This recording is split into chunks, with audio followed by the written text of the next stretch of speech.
ज्योतिष की दुनिया में आपका स्वागत है।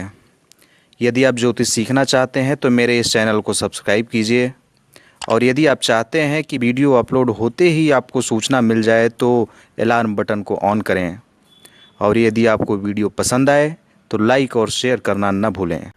नमस्कार, मैं आलोक तिवारी आपका अपने इस चैनल पर स्वागत करता हूं और आशा करता हूं कि आप लोग मेरे चैनल के माध्यम से ज्योतिष सीख भी रहे होंगे।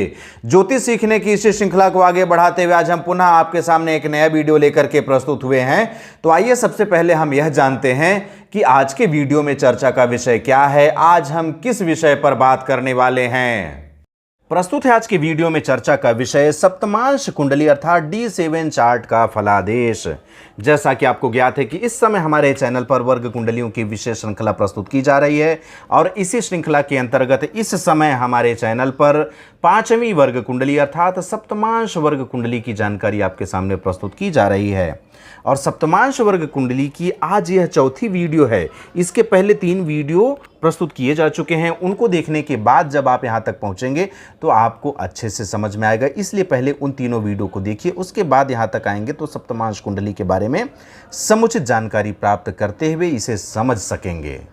लेकिन इस वीडियो में आगे बढ़ने से पहले आपको बता दें कि सप्तमांश वर्ग कुंडली अर्थात D7 चार्ट का फलादेश पाराशरी मतानुसार और मान सागरी सिद्धांत के अनुसार पर 2 अलग अलग तरह से प्रस्तुत किया गया है। मंजिल एक ही है, रास्ता थोड़ा बदल गया है। आज की इस वीडियो में हम आपके सामने पाराशरी सिद्धांत के आधार पर सप्तमांश कुंडली के फलादेश के बारे में जानकारी लेकर के प्रस्तुत हुए हैं।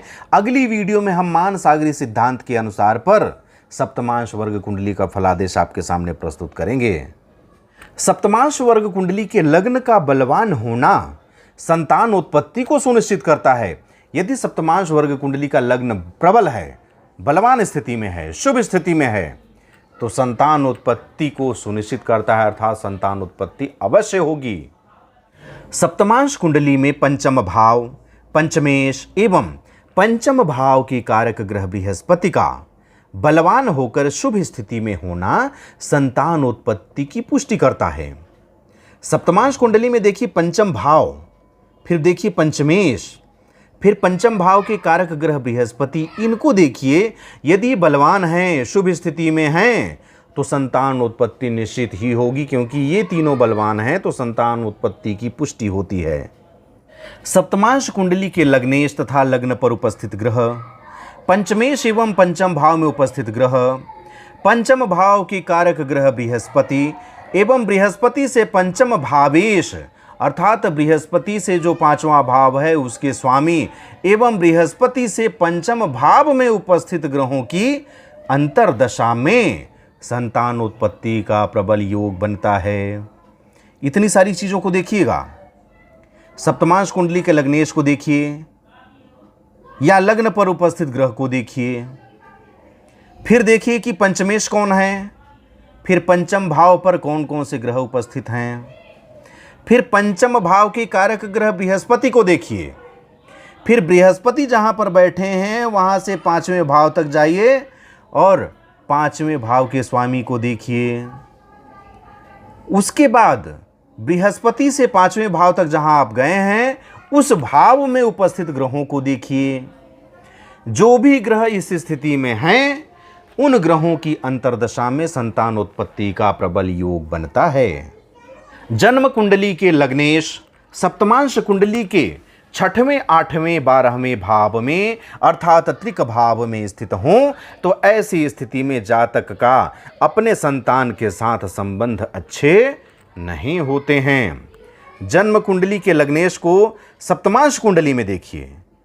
जो जन्म कुंडली के लग्नेश है सप्तमांश कुंडली में यदि त्रिक भाव में बैठ जाएं तो यह स्थिति खतरनाक होती है, क्योंकि ऐसी स्थिति में जातक का अपने संतान के साथ संबंध अच्छे नहीं होते हैं, संतान के साथ मतभेद होता है, संतान के साथ झगड़े झंझट या विवाद की स्थिति बनी रहती है।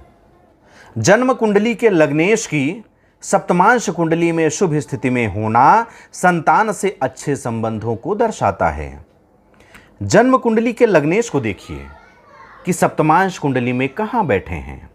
जन्म कुंडली के लग्नेश सप्तमांश कुंडली में यदि शुभ स्थिति में होते हैं तो संतान से अच्छे संबंध होते हैं। यह स्थिति संतान से अच्छे संबंधों को दर्शाता है। सप्तमांश कुंडली के पंचम भाव से पहली संतान का, सप्तम भाव से दूसरी संतान का विचार किया जाता है। उसके बाद इसी तरह से एक एक भाव छोड़ करके आगे बढ़ते जाइए। नवम भाव से तीसरे संतान का, एकादश भाव से चौथे संतान का विचार किया जाता है। इसी प्रकार एक एक भाव छोड़कर आगे बढ़ते जाइए और अन्य संतानों का विचार करते जाइए। सप्तम भाव से द्वितीय विवाह के संतान का जन्म देखा जाता है।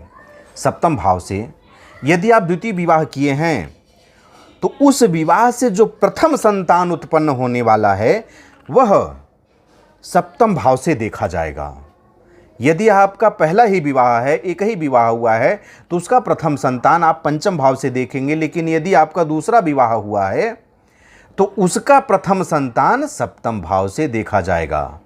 सप्तमांश कुंडली में राजयोग संतान को उच्च स्थिति प्रदान करते हैं। वह अत्यंत बुद्धिमान एवं मेधावी होता है। सप्तमांश कुंडली में राजयोग बन रहा हो तो संतान को उच्च स्थिति में पहुंचा देता है। वह संतान अत्यंत बुद्धिमान होगा, मेधावी होगा, श्रेष्ठ होगा। धन योग अधिक संतान होना दर्शाता है। यदि सप्तमांश कुंडली में धन योग बन रहा है, धन योग बना मतलब धनी हो गए, धनी हो गए मतलब बहुत सारी धन संपत्ति हो गई। और बहुत सारी धन संपत्ति क्या हो रहा है, बहुत सारे संतान हो गए।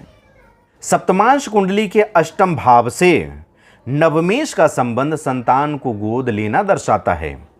यदि सप्तमांश कुंडली के अष्टम भाव से सप्तमांश कुंडली के नवमेश का किसी भी तरह से संबंध बन जाए, चाहे अष्टम भाव में उपस्थित हों, चाहे अष्टम भाव पर दृष्टि दे रहे हों, चाहे अष्टम भाव पर उपस्थित ग्रह की दृष्टि नवमेश पर पड़ रही हो, कुल मिलाकर के अष्टम भाव से नवमेश की किसी भी तरह से संबंध सप्तमांश कुंडली में बन रहा हो, तो यह स्थिति संतान को गोद लेना दर्शाता है। अर्थात आपको संतान उत्पत्ति नहीं होगी, आप किसी न किसी अन्य व्यक्ति का संतान अपने पास रखेंगे, उसे गोद लेकर के आएंगे और उसका पालन पोषण करेंगे। इस तरह से इस वीडियो के माध्यम से आपके सामने सप्तमांश कुंडली अर्थात D7 चार्ट का फलादेश पाराशरी सिद्धांत के अनुसार पर प्रस्तुत किया गया। अगली वीडियो पर हम मानसागरी सिद्धांत के अनुसार पर सप्तमांश वर्ग कुंडली का फलादेश लेकर के प्रस्तुत होंगे।